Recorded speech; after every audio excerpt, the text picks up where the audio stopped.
and circular motion. So we have one here. An object at constant speed in a circle subtends an arc of length 5 centimeters in 2 seconds. The radius of the arc is 7 centimeters. Calculate and all the following. Okay, so I'm using my, if you remember, our Irish €15 coin with Cockcroft's experiment on it to make a circle. Okay, so you'd always sketch what's going on here. Okay, so the radius is 5. Sorry, the radius is 7. The arc length is 5. Okay, so that's 5. And we'll just show that this is the angle that it's after sweeping out. Okay, so let's go through. Make a list, as always. Okay, so an object at constant speed in a circle subtends an arc of length 5 centimeters. So that's S. Okay, you might call it L, but it's S or L, it doesn't matter. Okay, and it's centimeters. Now, we'll worry about the centimeters as we go along. Okay, an arc in 2 seconds. So the time is 2. Okay, and the radius is 7. Okay, and we're asked to calculate the angle subtended, so theta, the linear velocity v, the angular velocity omega, the centripetal force F, and the periodic time t. Okay, so whole series. But this really sums up what's going on in circular motion. Okay, if you can do these, you can do any circular motion questions. Okay, so let's go through it. Okay, angular velocity, clearly the angle subtended, S over R. Definition of the radian in your tables. Okay, it's just 5 over 7. We don't have to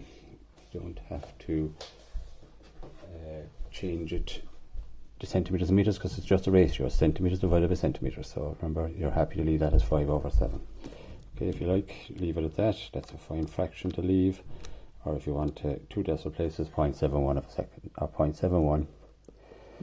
And it's radians, remember? Radians. Okay, that's part 1. Done. Part 2. Okay, and we can put that in here because now we'll be using it. Okay, part 2 is calculate for the linear velocity. Well, our famous linear velocity formula is not in the tables, S over T. So we have S, which is 5, over the time, which is 2. So it's 2.5 centimeters per second. You could change it to meters per second, but it makes sense to leave it as centimeters per second, but indicate that it is centimeters per second. Part 3, the angular velocity. Okay, the angular velocity, theta over t.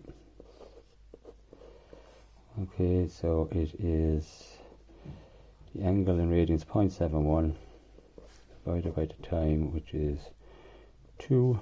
Okay, so we get 0.355 or 0.35 radians per second. Or if you like, just per second is fine there, but radians per second I generally write down. Part 4, the centripetal force. Okay, again, that is in your tables. Centripetal force, so it's just, again, in your tables, mv squared over r. Okay, it didn't give you the mass, so you can say mass of object 4 grams. Okay. Okay. And we say 40 grams, make it a bit more. Okay, so that's 0.04 of a kilogram. Right, so 0.04. Velocity, we got 2.5. I should have put that in here. Squared over the radius, which is 7 centimeters. At this stage we are changing our units because there's more than one unit involved. Okay, so let's hammer it in. 0.04 multiplied by 2.5 squared divided by 0.07 equals 3 4/7. So 3.57 newtons, because it's force and always towards the center. Always. Okay, final part. Now you could have used m or omega squared there as well. Okay, it doesn't matter. Okay, you could have used angular velocities. Part 5, you're asked for the periodic time. Okay, so we have 2 formulas for periodic time.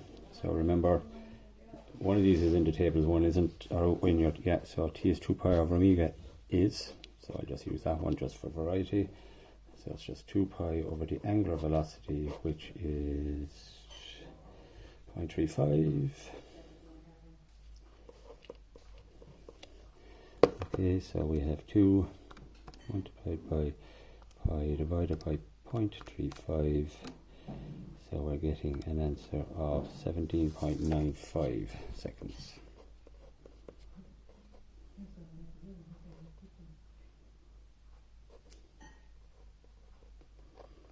Yes, okay. Right. That's it. So that's the basics of circular motion.